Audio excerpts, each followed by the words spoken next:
And think about these, interviews or conversations, not even interviews, man, just conversations with your brethren and your people is like, I don't ever want somebody to prepare questions for me and I go back and think about them. Like, I think the beauty of all of this is that there are slip-ups and there are mistakes, or there are like, man, that was a good question, you caught me on the fly. So all of this is organic, and that's what I appreciate about it. And that's how I try to be as a person. It doesn't matter whether I'm talking to, the folks at some Ivy League university, or I'm talking to the kids around the corner. You're always gonna get Chris, and I pride myself on that. So, man, authenticity is key. So let's just go. Right. So the question was, I don't even remember the question, man. It was something related to why do I?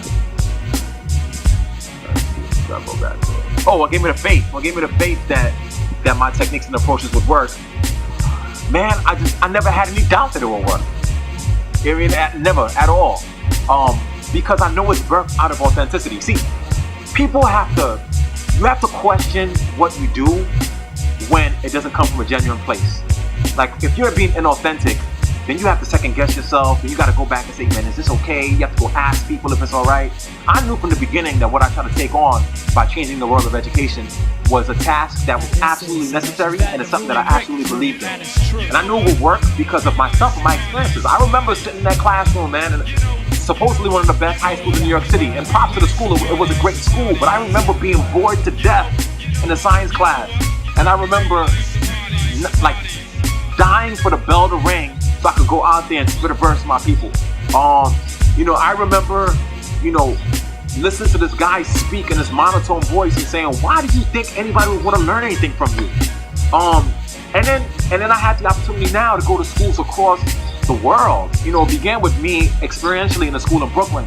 But man, I go to South Africa and I sit in the classroom and I can see when the kids are disengaged. I've been able to, go all over the place. Nairobi, within the country. I've been to Houston, I've been to San Francisco, I've been to Oakland, I've been to Philly.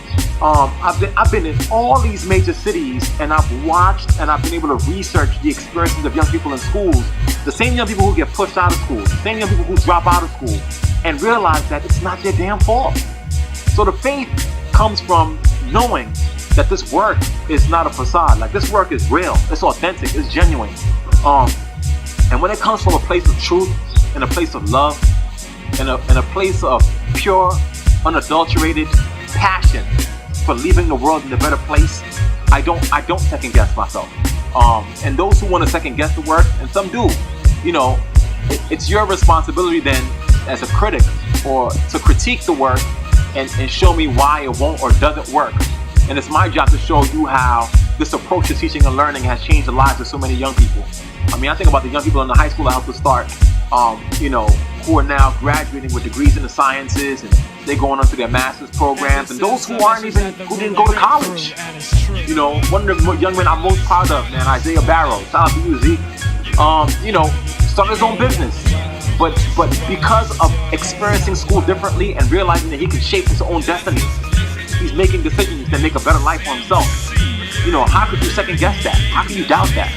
So the faith is just knowing, man, and it's coming from a place of truth, and that's what drives my work.